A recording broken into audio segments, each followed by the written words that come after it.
I watched as my wife, Marla, slipped into her brand new swimsuit and gave a little twirl. "Pick this up just for our getaway," she said with a grin. Man, she looked like she was still in her mid-20s, not pushing 38. I let out a soft whistle. "Screw the pool," I chuckled. "How about we heat things up in the bedroom instead?" She giggled and swatted my shoulder. "Is that all you've got on your mind?" "Pretty much," I shot back, pulling her close. She flashed a smile. "Go make sure the kids are ready. We've got to hit the pool before it gets too crowded." I nodded and headed off. Our hotel suite was legit, spacious, with 2 bedrooms, each with its own bathroom, a small kitchen, and a comfy living area. It cost a pretty penny, but it was worth it. The boys had their own space, and Marla and I had ours.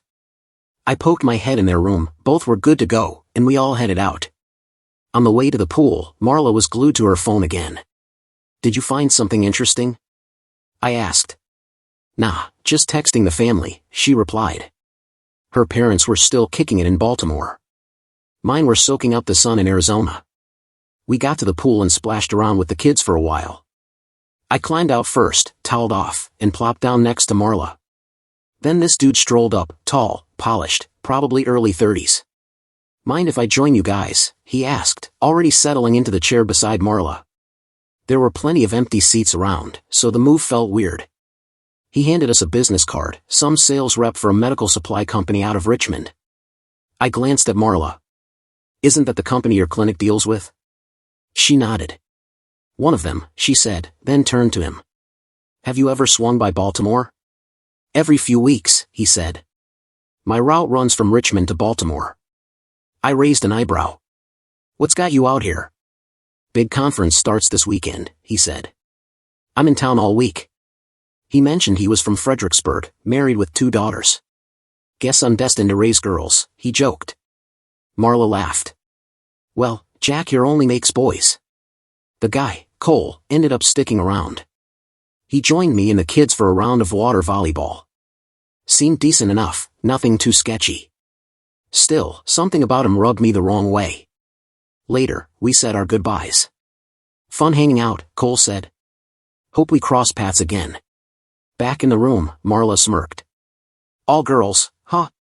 Maybe Cole's the one to finally give me that daughter I've been dreaming of." I froze. "What the hell's that supposed to mean?" She laughed it off. "Just messing with you, Jack." I wasn't laughing. "Not funny.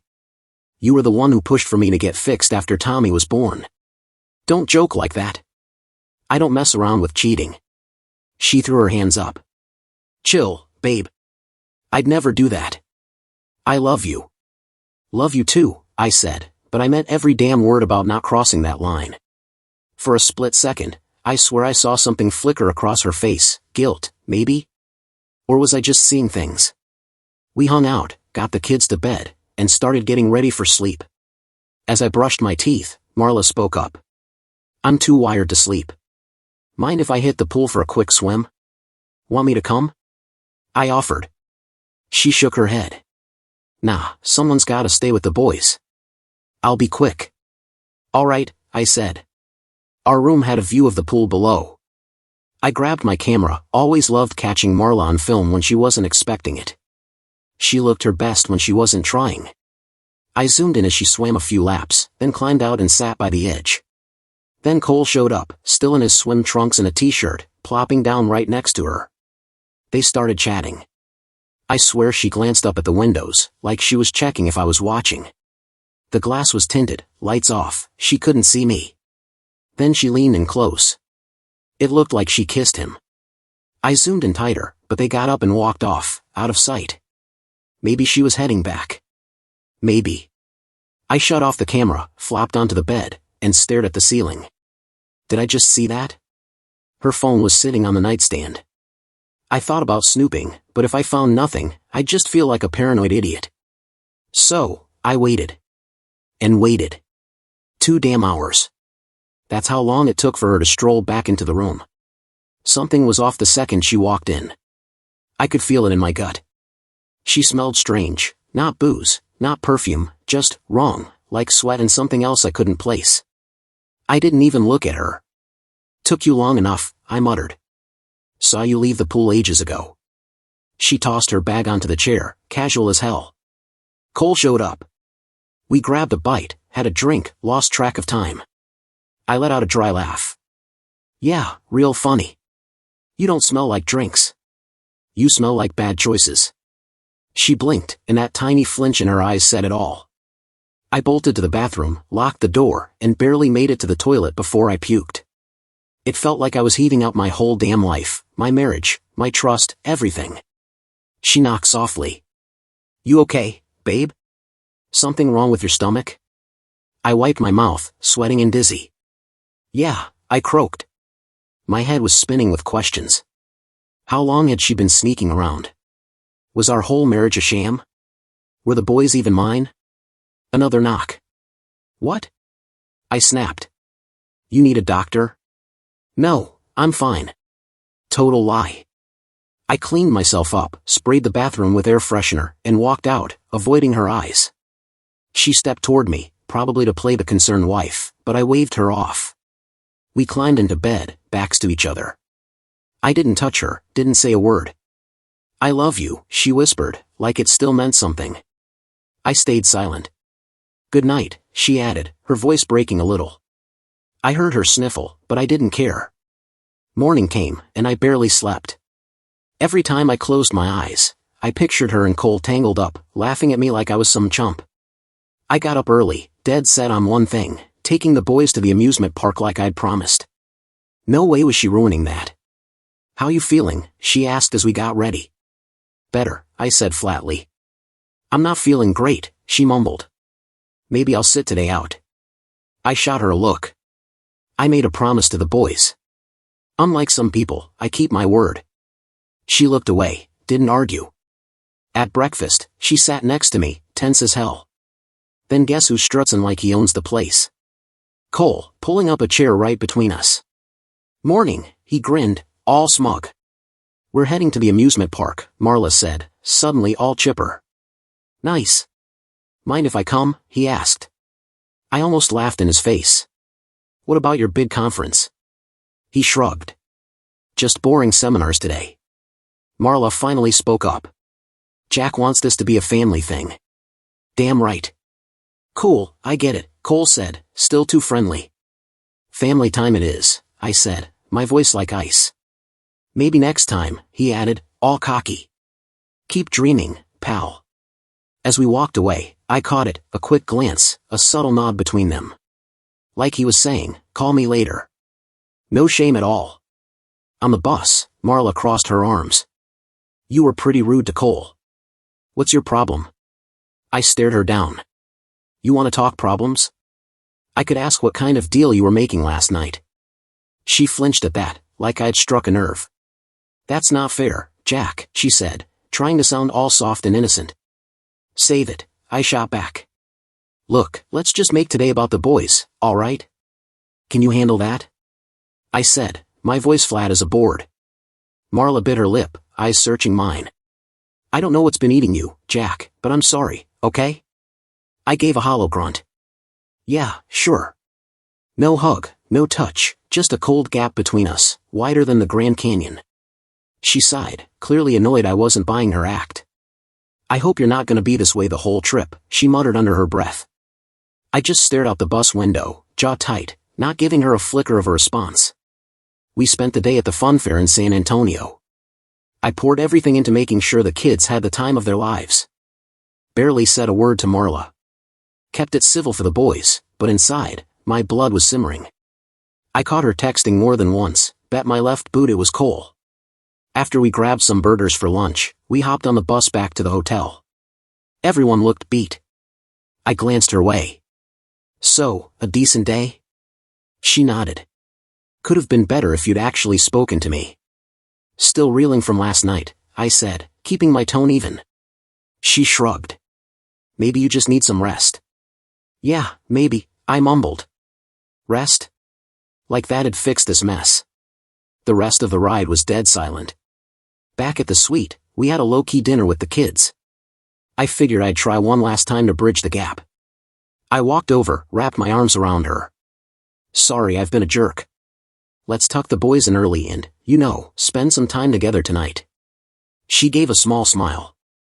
That sounds nice, babe, but I just started my cycle. I froze. No way. I knew her last one ended before we left Baltimore. Something was off. All right, I said, stepping back. I'm gonna crash for a bit. Cool, she replied, grabbing a towel. I think I'll head to the pool. Sure, I said, watching her walk out. I sat on the bed, staring at the door as it clicked shut. She wasn't swimming. She was meeting him. I set up my camera again, pointing it at the pool. 10 minutes later, there she was. And sure enough, Cole showed up, same spot, same chair. They chatted, laughed, then got up and left together. This time, I caught it all on video, crystal clear, no room for doubt. They weren't just casual acquaintances. This was no chance encounter. This was planned. I sat there, gut punched. They were headed to his room, no question. I wanted to storm over, kick his door in, and rearrange his face, but I knew how that'd play out: cops, jail, my boys losing their dad. Then I noticed her purse and phone on the dresser. I grabbed the phone. Locked, of course, but I knew Marla. Tried Max's birthday. It unlocked. I opened her texts, and my world shattered. She'd been sneaking around with Cole for over a year. He was a rep for Apex Medical, dropping by her clinic every few weeks. Started as a fling, then got serious. She told him she wanted a daughter and wanted him to be the father. She even tipped him off about our trip to Texas, and invited him to join us. Worse, his wife was in on it, some open marriage nonsense. They'd orchestrated everything: the pool meetups, the late nights, me playing the oblivious babysitter. And tonight was the big plan. I kept scrolling. Cole, what are you telling Jack? Marla, I'll say I'm on my period. He won't come near me then. Cole, he's gonna catch on. Marla, not yet. Cole, he will when you're pregnant. Marla, he still thinks both boys are his. Did a DNA test a year ago. I'll send it. Cole, damn. Why stay with him? Marla, he covers the bills, great with the kids. Plus, he got fixed after Tommy. No chance of another kid from him. Cole, who are the real dads? Marla, Max's dad is an old fling. Tommy's is the surgeon who did Jack's vasectomy. My stomach churned. I remembered that doctor left the clinic years back for some big hospital job. Cole, you're wild. Hope Jack never finds out. Marla, he won't. He's too soft. If he tries to leave, I'll destroy him. Take the boys, leave him with nothing. Cole, ruthless. Marla, you know it. Cole, he was quiet today. Marla, clueless. Probably thinks he's just tired. Cole, still on for tonight? Marla, yep, pool like we planned. Cole, how long you staying? Marla, till 8 a.m. He's dragging us to some dull museum after you've had me all night. Cole, see you, sweetheart. I sat there, hands shaking, gripping her phone so hard my knuckles went white. Love? Gone. All I felt was raw, burning hate. She'd lied for years, shredded my trust, stolen my family. I needed that DNA test. I searched her email, found a folder labeled miscellaneous. There it was, dated over a year ago. I opened it, cold, hard truth. She'd tested me and the boys behind my back. Results were clear: I wasn't their father. At best, they were half-brothers with different dads. I forwarded it to my email. Kept digging. Years of emails, some from Cole, some from other guys, going back 8 years, right after Tommy was born. Some were filthy, pics, videos. I sent it all to myself.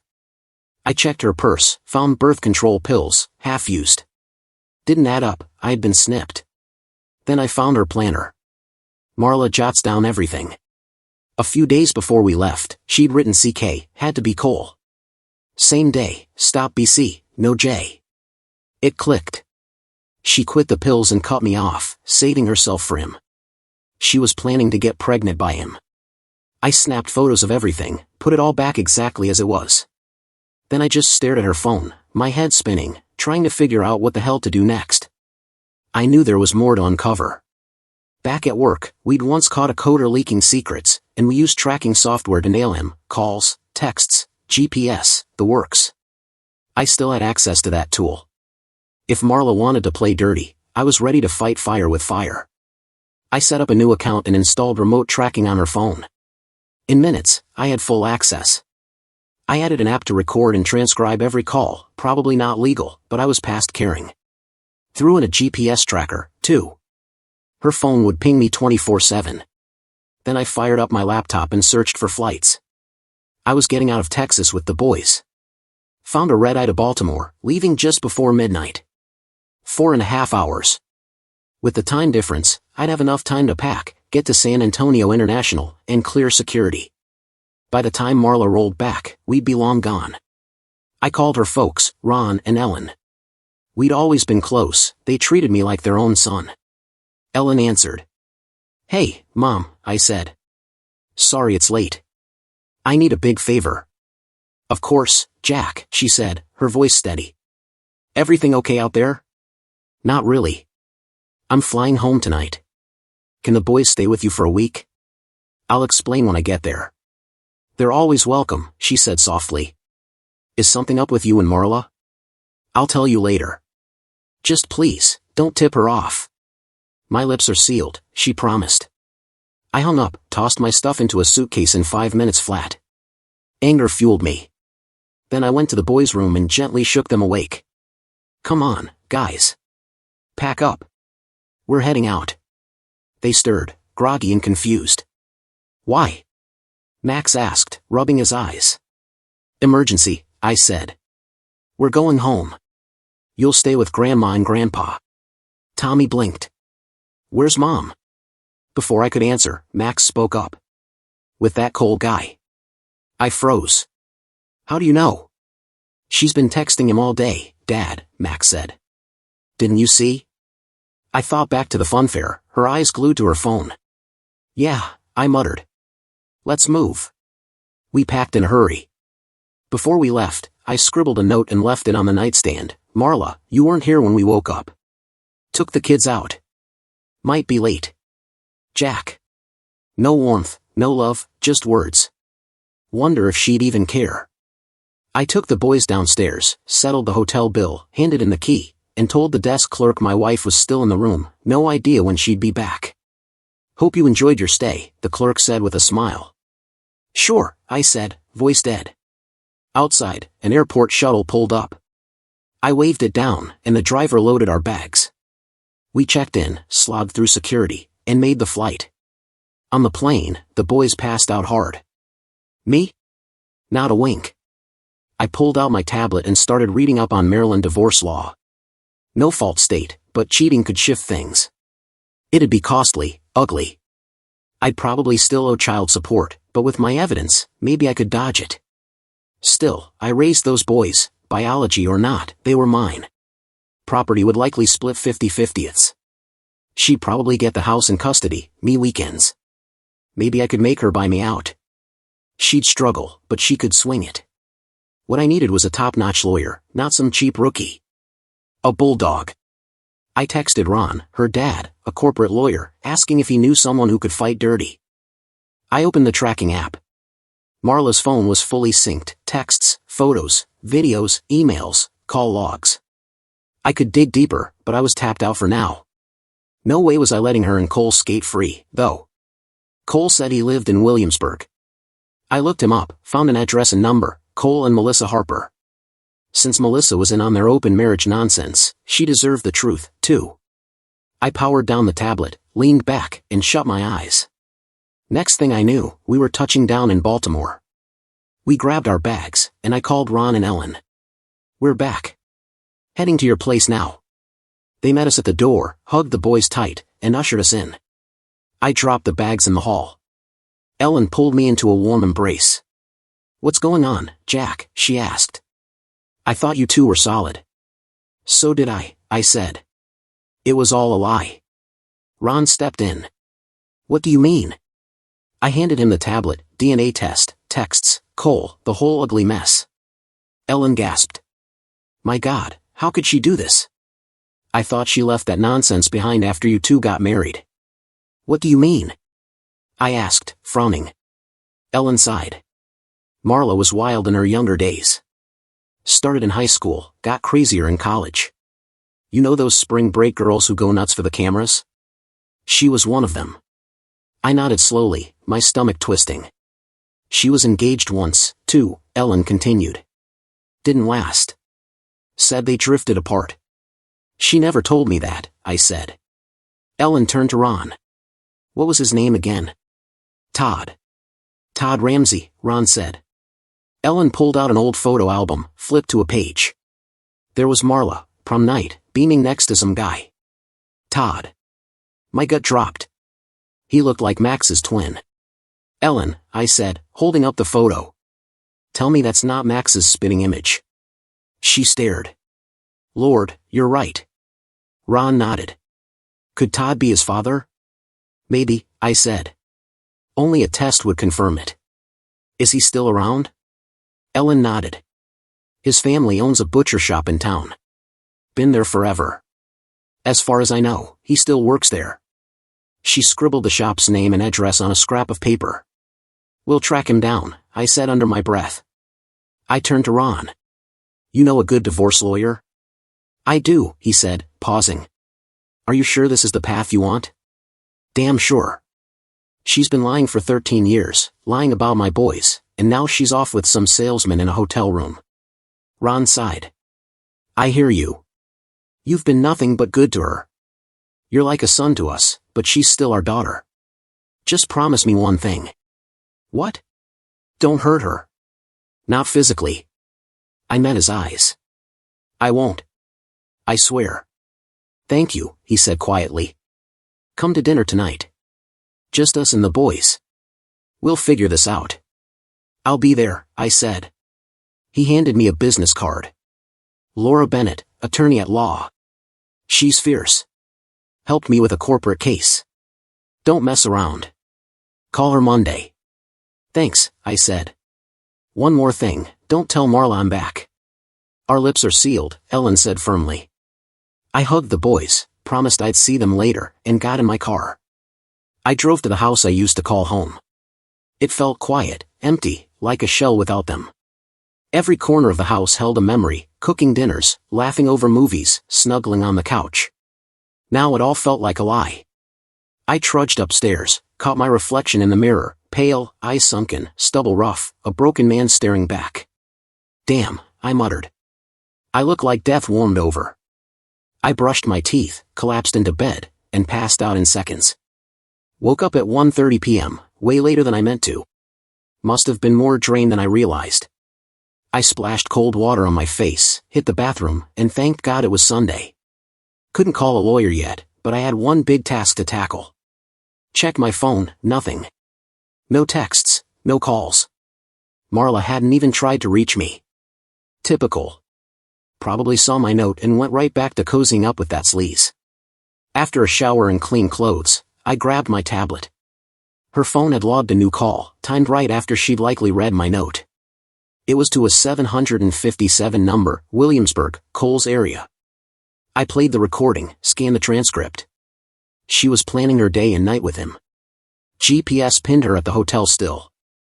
I pulled up the address for Todd Ramsey's butcher shop and headed out. Didn't take long to find the place. I walked in and spotted a guy behind the counter, slicing brisket. A bit stockier now, hair thinning, but it was him. His name tag confirmed it. What can I get you, man? He asked with a grin. You Todd Ramsey? I said. He squinted. Maybe.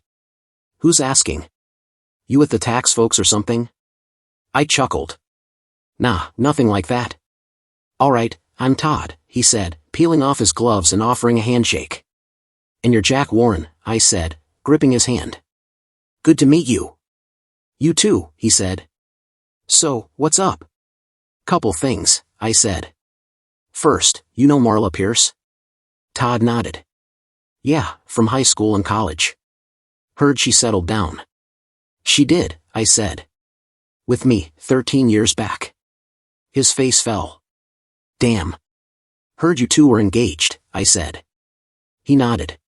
Long time ago. Caught her cheating. She swore she'd change, but didn't. You took her to prom, right? I asked. Yep, he said. Feels like another life. She was a wild one back then. Figured she'd calm down eventually. You see her about 11 years ago? His expression shifted. Yeah, she swung by one night near closing. Said she wanted to talk. I thought maybe she was single again. Then I saw the ring. She said she wanted closure, then asked me to get her pregnant.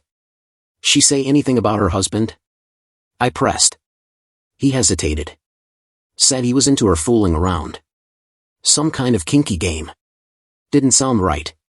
It wasn't, I said. Never was. Didn't think so, he said, glancing at his own ring. You weren't married then? I asked. Nah, met my wife 6 months later, Todd said. She ever contact you again? Yeah, he said. Showed up saying she had a son, Max, I think. Max, I corrected, pulling out my phone. This him? He studied the screen. Damn, yeah. Looks just like me as a kid. Good-looking boy. You think I'm here to start a fight? I asked. He raised an eyebrow. Aren't you? Nah, I said, shaking my head. Too late for that. But I need a favor. What kind? He asked. I need you to testify, I said. Go on record with what you just told me. Todd paused, then nodded. Sounds like she screwed us both over. I'll do it. Would you take a DNA test? I asked. Confirm if you're Max's dad? You coming after me for child support? He said, tensing. I don't know how this'll shake out, I said. I'm on the birth certificate, raised him, but who knows what Marla's lawyer might try. He exhaled. All right, I'll do it. I pulled a swab kit from my pocket. Just need a cheek swab. He opened his mouth, I got the sample, sealed it, and tucked it away. One more thing, I said. Todd laughed. What now?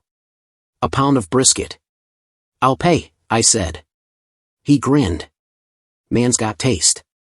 Ours is the best in Maryland. So I hear, I said. He handed me a sample slice. I took a bite. Damn, that's unreal. Told you, he said. I'll throw in a sandwich, no charge. Appreciated, I said. Haven't eaten all day.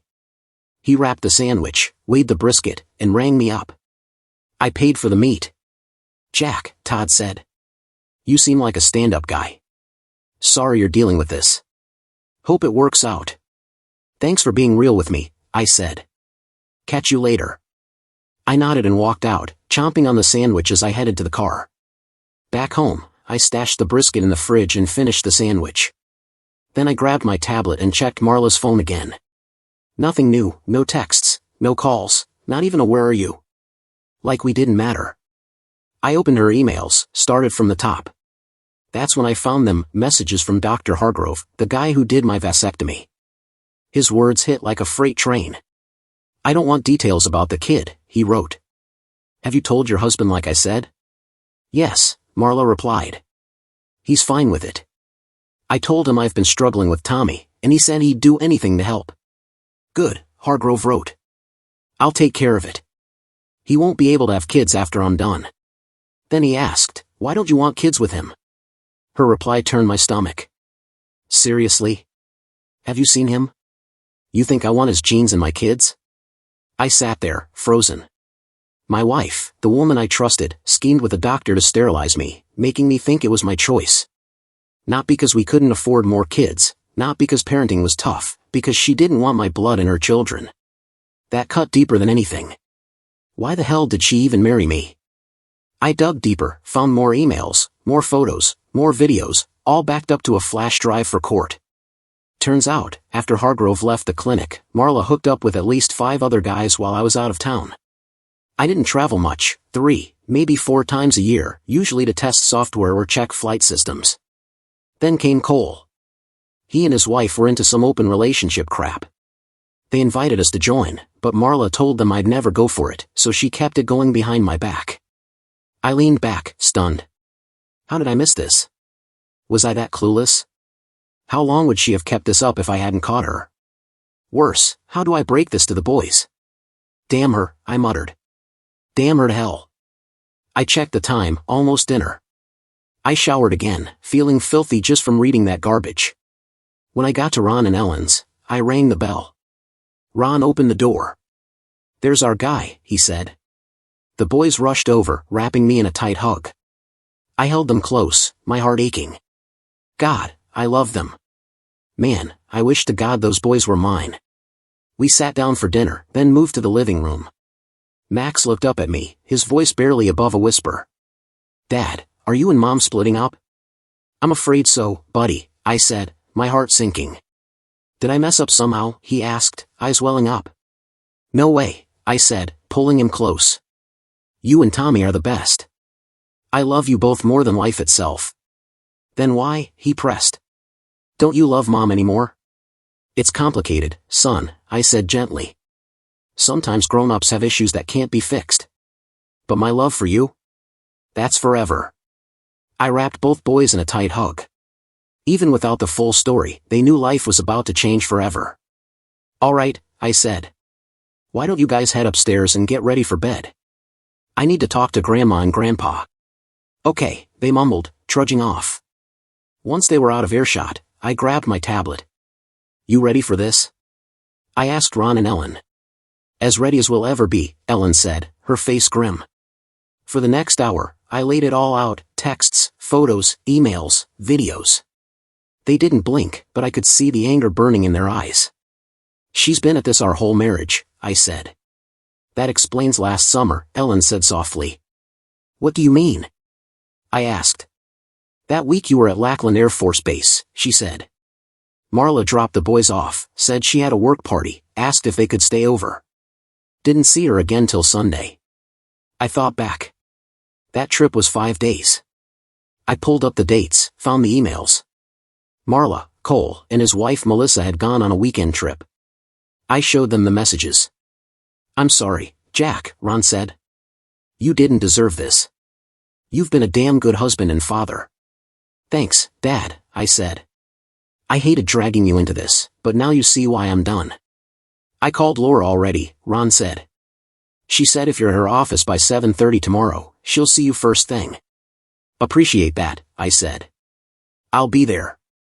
"Bring everything," he added. "Emails, bank records, the works." "She's a shark."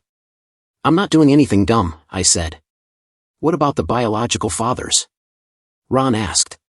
"Not sure yet," I said quietly. "Met Todd today. He was straight with me. Seems like Marla played him, too. I don't know the right move." "What about Hargrove?" Ellen asked. "I've seen him at the golf club," Ron said. "Arrogant jerk. I'd love to see him get what's coming."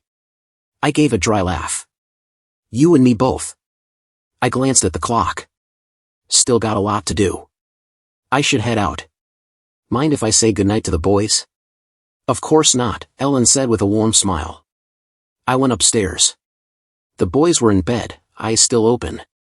"Love you guys," I said, hugging them tight. "I'll see you soon, all right?" "Love you too, Dad," Max said. "Night, Dad," Tommy murmured. I kissed their foreheads, whispered goodnight, and headed downstairs. "Thanks again," I said to Ron and Ellen. "Anytime," Ron said. "You're not in this alone," Ellen added. Back home, I tossed the brisket in the fridge, polished off the last bite of my sandwich, and got to work. I gathered every financial document, bank statements, credit reports, tax returns, the whole deal. Printed copies, stuffed them in a folder with the worst emails, and backed up all the photos and videos to a flash drive. Checked Marla's phone one last time. Nothing. Not a single text asking about the kids. That stung more than I thought it would. Monday morning, I was up at dawn. No missed calls, no messages, zip. I showered, shaved, threw on decent clothes, and drove to Laura Bennett's office. Walked in right at 7:30. "Mr. Warren?" she asked, opening the door. "Just Jack," I said. "You must be Laura." "Ms. Bennett," she corrected with a slight grin. "But Laura's fine. Your father-in-law said you'd be coming." "He said you're the best," I replied. "I am," she said without missing a beat. "My secretary's not in for another half hour, so let me grab us some coffee." "Sounds good," I said. She poured 2 mugs, then led me to her office. All right, Jack, Laura said, settling in. Ron says you're ready to file for divorce. That right? Damn right, I said. Let's do this. Then start from the beginning, she said. Don't hold back. I didn't. I laid out everything, DNA test, emails, texts, photos, videos, the whole ugly truth. And Marla hasn't reached out since you left Texas, she asked. Not once, I said. No call, no text. That's bad for her, she said, raising an eyebrow. Courts frown on moms who vanish. You said you know who the real fathers are. Talk to one, I said. Guy named Todd. All right, she said. Here's the deal.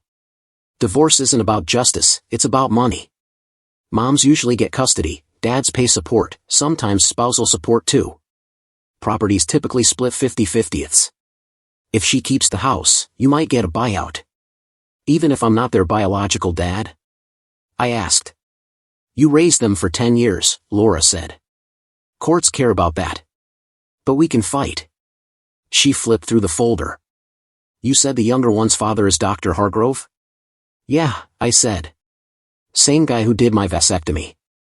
She paused, then looked up. Your son's name Tommy? I nodded.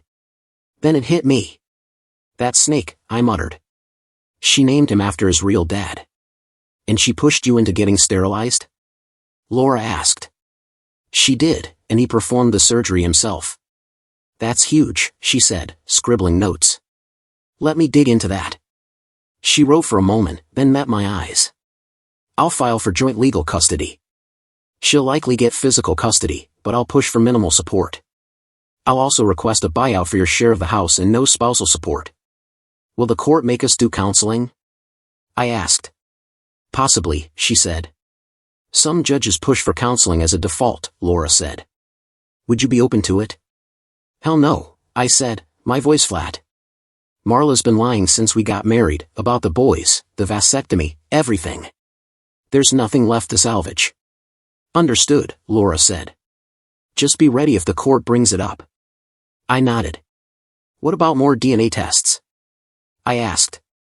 You've got her test, but running your own won't hurt, she said. It strengthens your case. She walked me through a few more steps, financial safeguards, account changes, the works. Then she locked eyes with me. When do you want to serve the divorce papers? Soon as possible, I said. She's booked at that hotel through Friday, right? Laura asked. Yeah, but she could fly back any time. She doesn't know I'm gone. Perfect, Laura said. We'll serve her the second she lands. If you find out her return date, call me. If I don't answer, leave a voicemail. She leaned back. And don't do anything reckless. Let me handle this. Your job is keeping it together for your boys. Got it, I said quietly. Thanks, Laura. Anything else for today? She asked. That's it, I said. What's the damage? She gave me the fee. Steep, but worth it. I wrote the check, wincing, and we parted ways. I left her office feeling steadier, still furious, still gutted, but now I had a roadmap.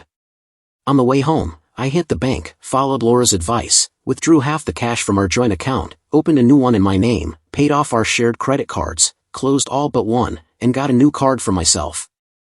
Marla was cut off from my money. By the time I got home, it was almost 11 a.m. to 8 a.m. in Texas. If she was gonna call, it'd be soon. I sat waiting, checking the tracking app I'd installed on her phone Saturday night.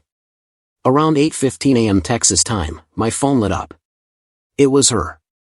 I answered, voice cold as steel. Yeah? Jack, it's me, Marla said, her voice shaky. Where are you? Are the boys okay? What's going on? What's going on?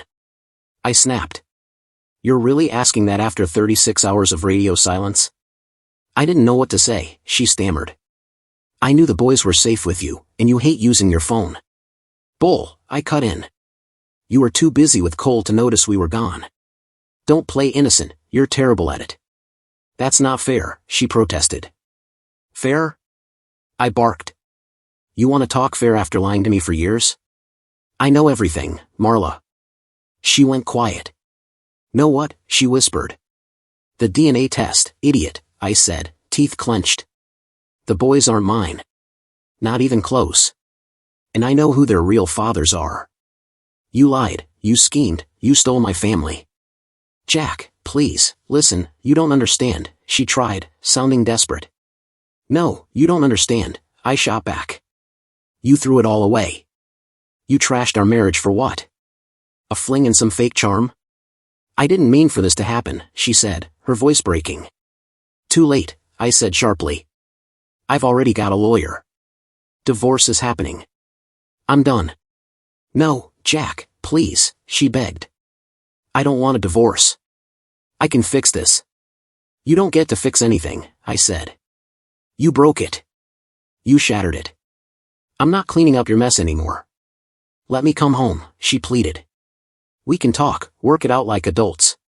There's nothing you could say that I'd want to hear, I said, ice in my voice. The room's paid till Friday. After that, you're on your own. Joint cards are cancelled. You've got your personal one for now. Don't do this, she started. Go to hell, Marla, I said, and hung up. I sat there, heart pounding, staring at the phone. Part of me expected her to call back, but she didn't. I checked the tracking app. Our call had synced, audio and transcript ready. As I scrolled through the log, I noticed a new call, Baltimore number, placed right after ours. I didn't recognize it. Checked her contacts. Saved as Rusty. I waited for the app to sync the file. About 30 minutes later, the audio and transcript loaded. I printed the transcript, sat at my desk, and hit play. Rusty, it's me, Marla said. Hey, girl, a man's voice replied. How's Texas treating you? It was fine, she said. But we've got a problem. Jack knows. He knows everything. Damn, Rusty said. We went over this, she snapped. You know what's gonna happen. You sure? He asked. Dead sure, she said.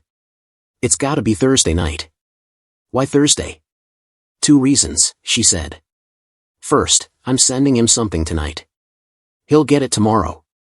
It'll crush him. I froze, my blood running cold. What the hell was she planning? I replayed the call, scribbling notes. Rusty, whoever he was in on something big. I checked the tracking app again, pulled up her GPS.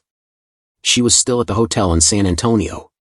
I saved the audio to my flash drive, added the transcript to my folder for Laura. Whatever Marla was cooking up, I wasn't letting her catch me off guard. I leaned back, my mind racing. She'd always had a wild streak, admitted it early on. Thought marriage would tame it. She stayed loyal for 2 years, then got pregnant by Todd. Never wanted my kids. Said I wasn't bad looking, but not her type for fathering. After Max, she went back to sneaking around, hooked up with Dr. Hargrove, and got pregnant with Tommy. Named him after his real dad, who wanted nothing to do with him. Hargrove even pushed me into the vasectomy. Marla sold it like it was her idea. I bought every lie.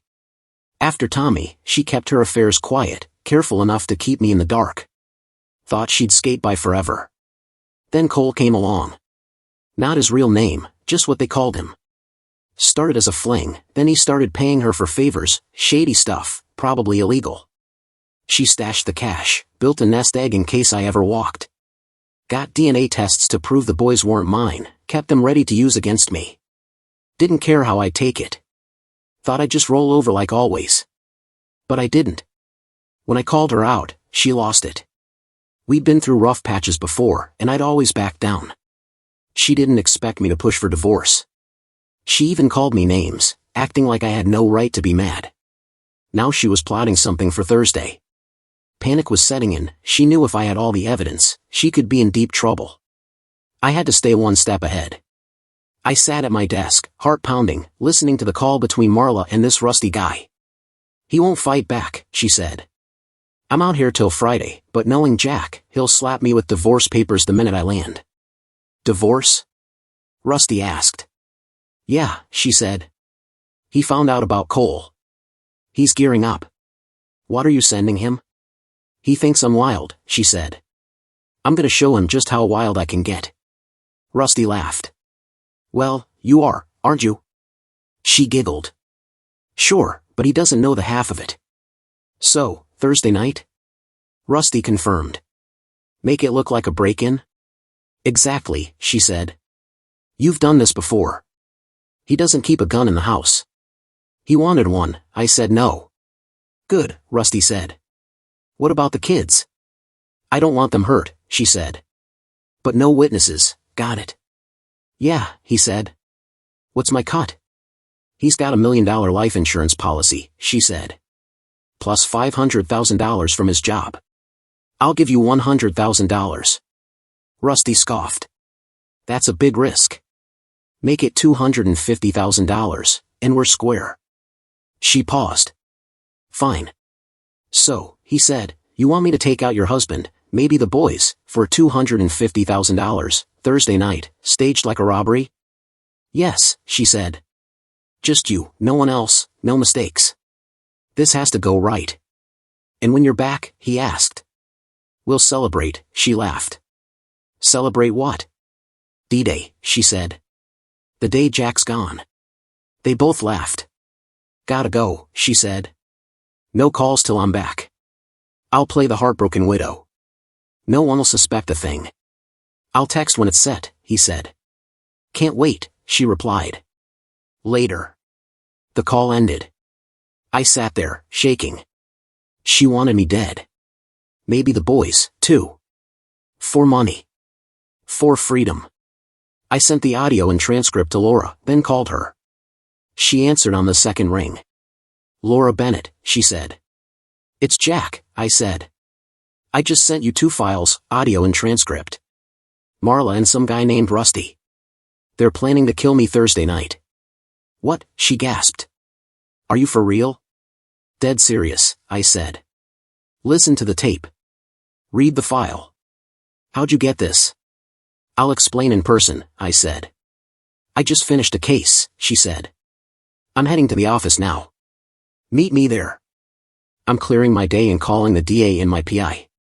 I'm on my way, I said, grabbing my laptop, tablet, and the printed transcript.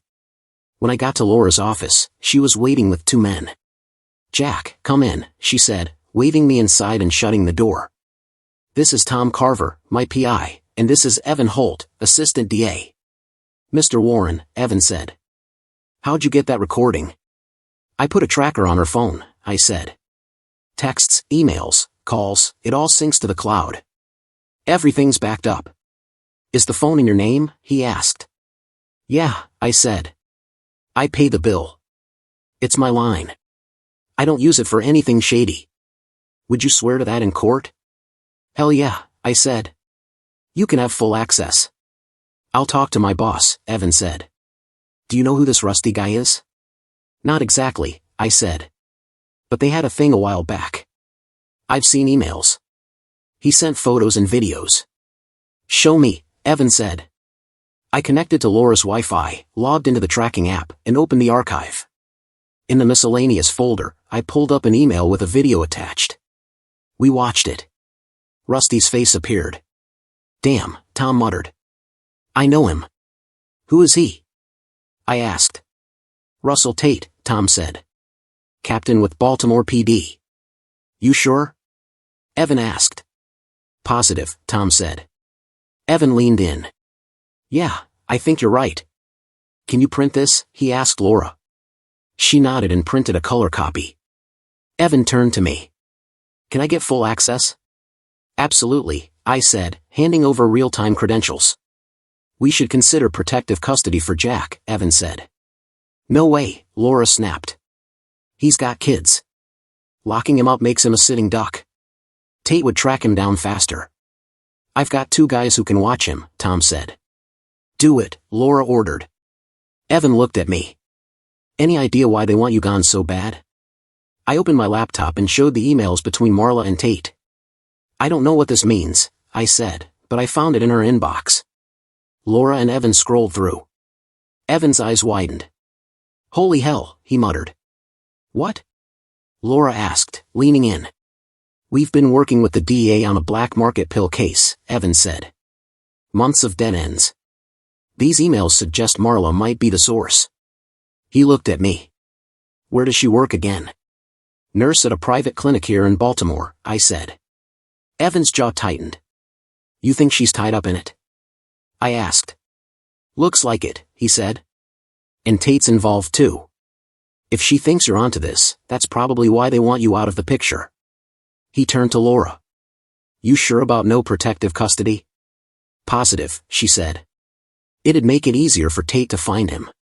I want that man in cuffs. Not that simple, Evan said.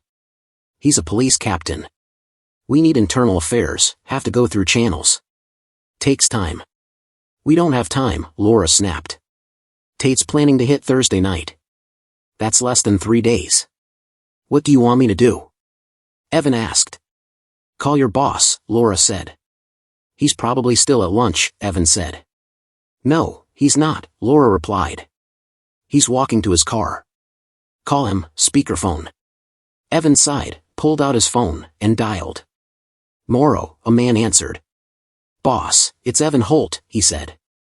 I'm with Laura Bennett and her client. We've got a situation. Can it wait? Morrow asked. Just left lunch. No, Laura cut in. We've got evidence of police captains tied to a murder-for-hire plot and drug trafficking. Who? Morrow asked. Russell Tate, Evan said. Rusty Tate? No way, Morrow said. He's one of our best. We've got a phone call and a pile of emails, Evan said. Damn, Morrow muttered. You said that already, Laura snapped. What are you doing about it? Morrow exhaled. All right, Evan. Hand your other cases to Jenkins. You're full-time on this. Build a case in 48 hours. Keep it quiet. I'll notify IA and the chief. We'll move fast. That's a start, Laura said. But if anything happens to Jack or his boys, I'll make sure you're out of a job, Morrow. Understood, he said. I'll handle it. Evan hung up and stood. First, we need a warrant for Marla's arrest, he said. She's flying back Friday, I said. Good.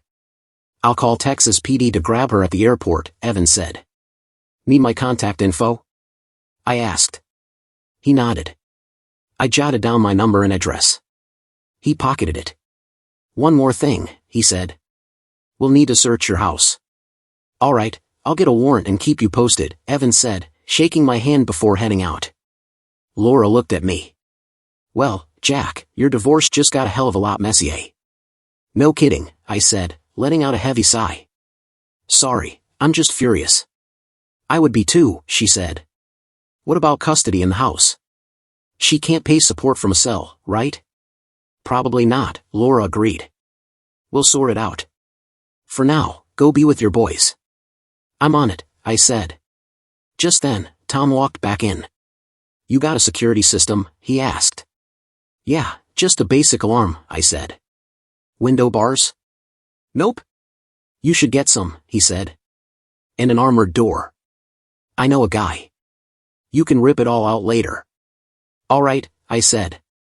Even slowing him down could save you, Tom added. I'll post one guy outside, one inside. I'm also sending someone to scope out Tate's place. He knows me, so I'm staying clear. Got it, I said. I'm heading to see the boys anyway. No problem, Tom said. Just stay sharp. Will do, I replied. As I stood to leave, Laura fixed me with a serious look. If Marla or Tate contacts you, day or night, you call me. I swear, I said. Before heading home, I swung by Ron and Ellen's for dinner. It had been a long day, and it was only the beginning. Ellen had a pan of lasagna baking, the smell filling the house. While we ate, Ron sat next to me. What's the latest? He asked. I spilled everything, the call, the hit, the threat to me and the boys. He shook his head, jaw tight. They're safe here, he said.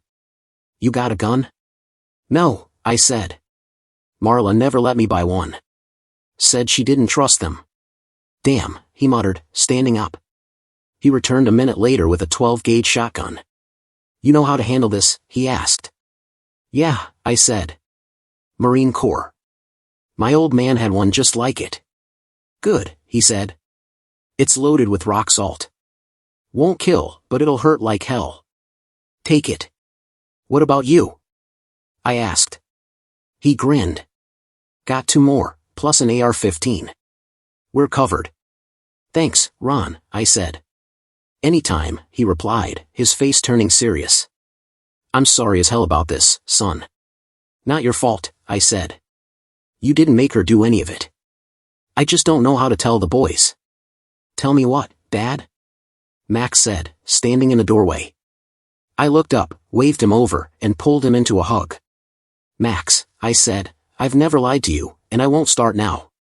You might hear some rough stuff about your mom soon. She cheated on you, didn't she? He asked. I nodded, my throat tight. How do you explain betrayal to a 10-year-old? Yeah, son, she did, I said quietly. I hate her, he sobbed, tears streaming down his face. No, buddy, don't say that, I said, rubbing his back.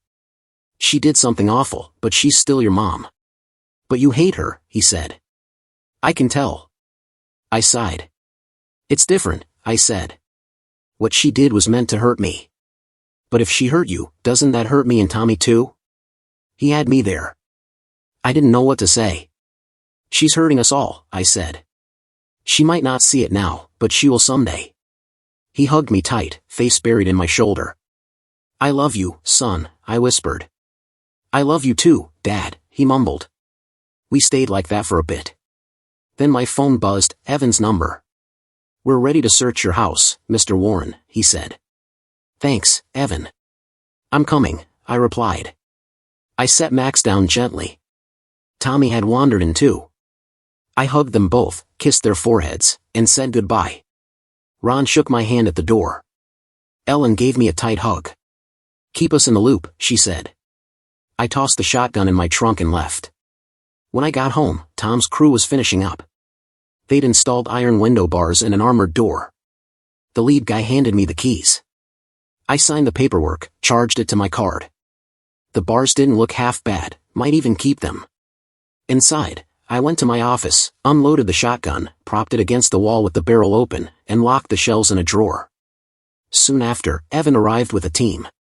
One guy flashed a DEA badge. Evan showed me the search warrant, and they got to work, careful not to trash the place. About an hour in, someone upstairs yelled, "Boss, got something." Evan and I headed to Marla's old craft room. The closet door was open, the sewing shelf pushed aside. Behind it, a cutout in the wall held 2 metal lockboxes. You know about these? Evan asked. Not a clue, I said. This was her space. I never came in here. He gloved up and opened one box. Inside were pill bottles, foil packets, medical samples. Apex Medical, Evan read aloud. That's the company her boyfriend works for, right? Yeah, I said. The DA agent checked the labels. Schedule 2, he said. Heavy stuff.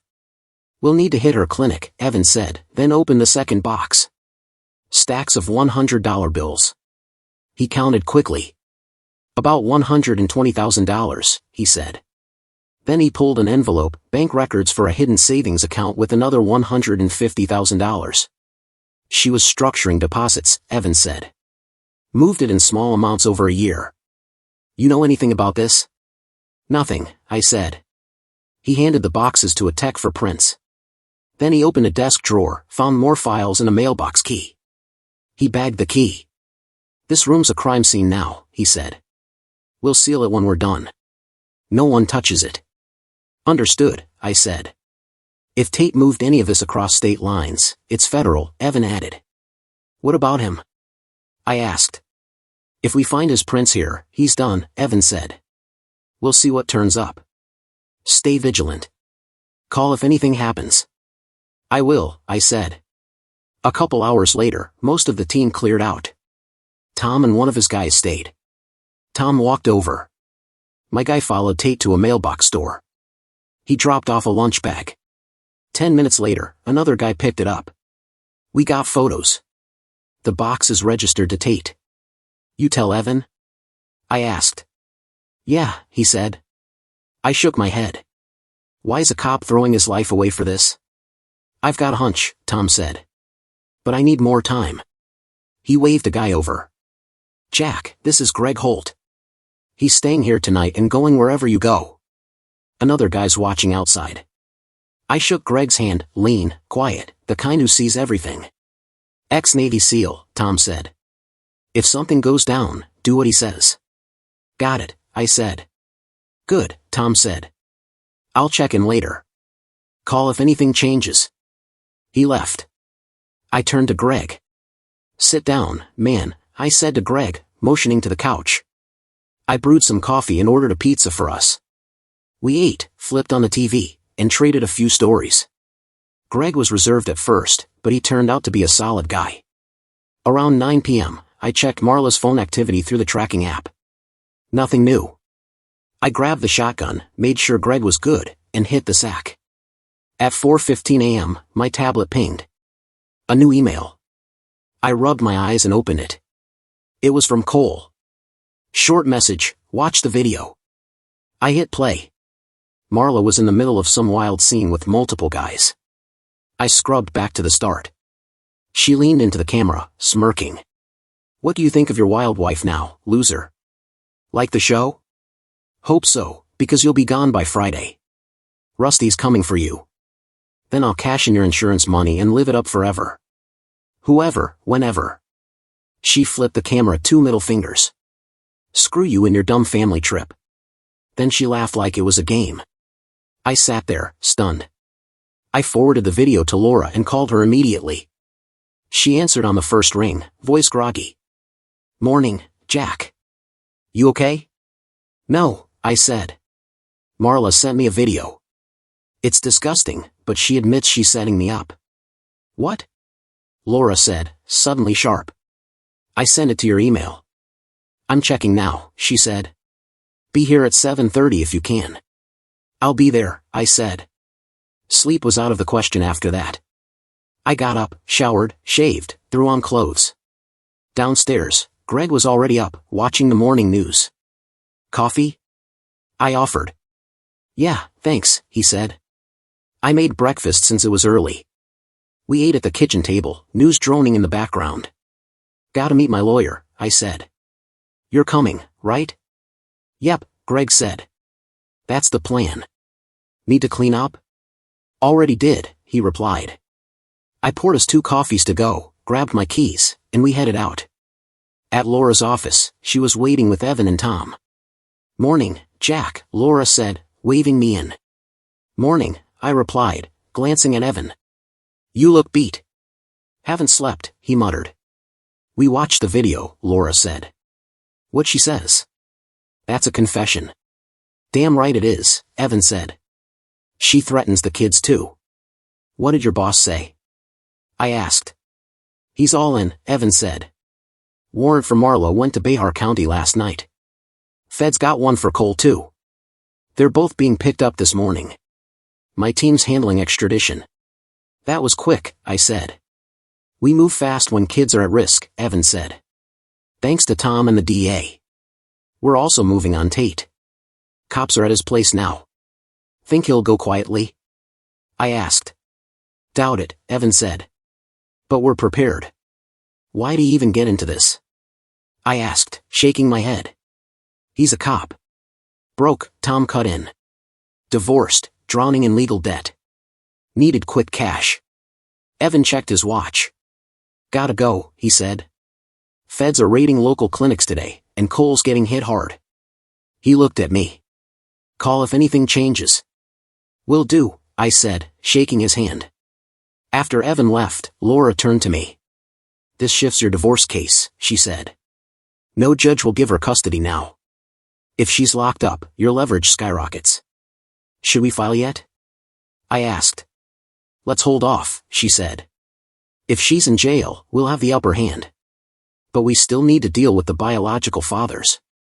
What do we know? I asked. I checked on Todd Ramsey, Laura said. No assets, nothing to pursue. But Hargrove? Different story. Can we get something from him? I asked. I'll try, she said. I'll start the paperwork, maybe settle out of court. Do it, I said. Good. Go home, get some rest, she said. I'll keep you posted. I nodded, stood, and Greg followed me out silently. Later that morning, my phone rang. Marla's number.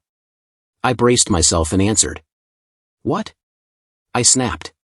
"Jack, baby, it's me," she said, her voice trembling.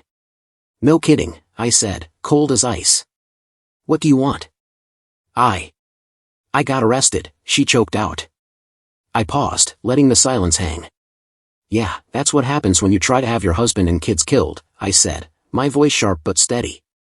"Oh, and they're picking up your boyfriend Cole this morning too. Say hi to Rusty for me." She went quiet, and I could almost feel her panic through the phone. I hung up, my hands shaking with anger. The tracking app pinged, a new call from her phone, made right after ours. I waited for the sync. The transcript loaded. It was Marla talking to a cop at the San Antonio station. "Can I make a call?" she asked. The cop pointed to a desk phone. "Can I use mine?" she tried. "It's evidence," the cop said. "Use that." She fumbled, punching in my number from memory. The call I'd just answered. I saved the audio and sent it to Laura. Then I dug deeper into the app's logs. Marla's arrest was real. Bexar County cops had grabbed her at the hotel, along with Cole. The feds were involved, tying them to the pill trafficking. Tate was next. I leaned back, my mind racing. Marla thought she could play me, thought I'd never catch on. She'd been reckless her whole life, always chasing thrills. Now it was crashing down. The video she sent was her last jab, trying to break me before Rusty made his move. But I wasn't broken. I was ready to fight, for my boys, for my life, for justice. Marla's call was still ringing in my ears. "Please, Jack," she'd whispered, voice shaking. "I need help. I've got no one else." I let out a sharp, bitter laugh. "Yeah, you need help," I said. "Maybe you'll find some in a cell." "Rot there, Marla." I hung up, the line going dead. I stood there, gripping my phone, stunned at her gall. After plotting to have me and the boys killed, she thought I'd bail her out. Let her rot. I'd never hated anyone like I hated her in that moment. "Talk about nerve," I muttered. Greg glanced over as we drove home. "No kidding," he said, nodding. We pulled into the driveway and headed inside. Out of habit, I checked Marla's phone activity through the tracking app. Nothing. I called the hotel in San Antonio, explained the situation, and asked them to pack her stuff and ship it back. Later, we were in the living room, TV on low. Greg's phone rang, and he stepped outside to take it. When he came back, his face was grim. "Put on the news," he said. I flipped to a local Baltimore station. A reporter stood outside a building. "Captain Russell Tate, a decorated officer, was shot and killed this morning," she said. "Police say it happened during an attempted arrest tied to a drug trafficking case. More details at today's press conference." My phone buzzed, Tom's number. "You see the news?" he asked. "Yeah," I said. "What went down?" "Word is, Tate started shooting the second they knocked," Tom said. A cop fired back. "He didn't make it. So I'm safe now?" I asked. "Don't assume," Tom said. "Greg stays with you through the week. I doubt Tate had backup, but I want to be sure." "Fine by me," I said. "Good," Tom said. "Talk soon." He hung up. I looked at Greg. "Guess you're stuck with me a bit longer. Need anything?" "I'm good," he said.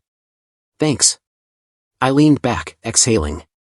For the first time in weeks, I felt a sliver of relief. Later that day, we went to Ron and Ellen's to see the boys. After dinner, I sat them down and broke the news. "So, Mom's going to jail?" Max asked, his voice small. "Looks like it," I said. "Probably for a long time." He didn't say much after that, just started processing. I could see the weight on his face, trying to make sense of it all. Being a single dad was gonna be rough, but knowing their mom was behind bars? That was a whole other kind of pain. Thank God for Ron and Ellen, they loved those boys like their own. The week sped by. For once, I didn't feel like I had to sleep with one eye open. On Wednesday, Laura called. "Marla's back in Baltimore," she said. "Court hearings tomorrow." "I'll be there," I said. Thursday morning, I walked into the courtroom. They brought Marla in, an orange jumpsuit, wrists and ankles shackled, chained at the waist. She looked like a shadow of herself. The judge didn't waste time. "Bail denied," he said. She broke down, sobbing as they led her away. Later, her public defender approached me. She wants to know if you'll bring the boys to see her. They said no, I said, my voice ice cold. And I'm not forcing them. Friday, Laura called again. Divorce papers are ready, she said. Want to be there when we serve her? Hell yeah, I said. They dragged Marla in, shackles clinking, orange jumpsuit hanging loose, like a warning sign. She had the nerve to flash a weak smile, like we were still something. I didn't flinch. A bailiff stepped up. Marla Warren? Yeah, she said, her voice rough and dry. He shoved the divorce packet into her hands. She clutched it like it could save her. I tossed a pen onto the table with a sharp clack. Sign it, I said, my voice flat as stone. Sign the damn papers, you lying snake. She flinched. Do I get anything?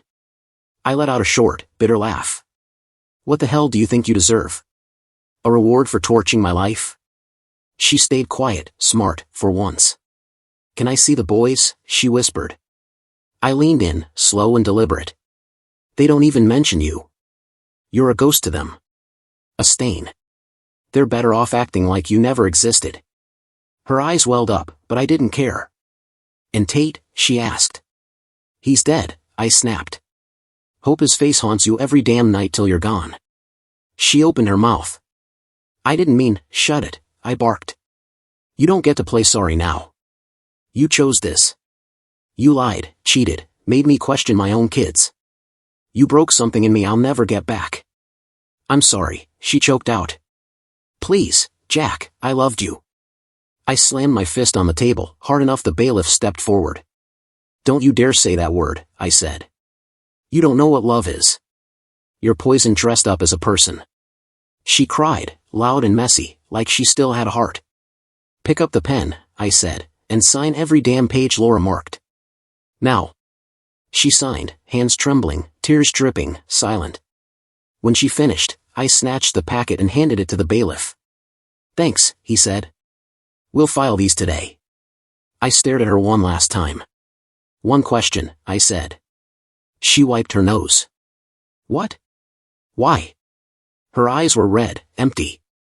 Because I could, she said. Because no one stopped me. I nodded slowly. And now look at you, cuffed, chained, pissing in a steel toilet while the world moves on. I'm not evil, she said quietly. I stood, staring her down. You're worse than evil. You're nothing. She broke, sobbing hard, the sound echoing off the concrete walls. I didn't care. I turned and walked out, didn't look back, didn't feel a damn thing.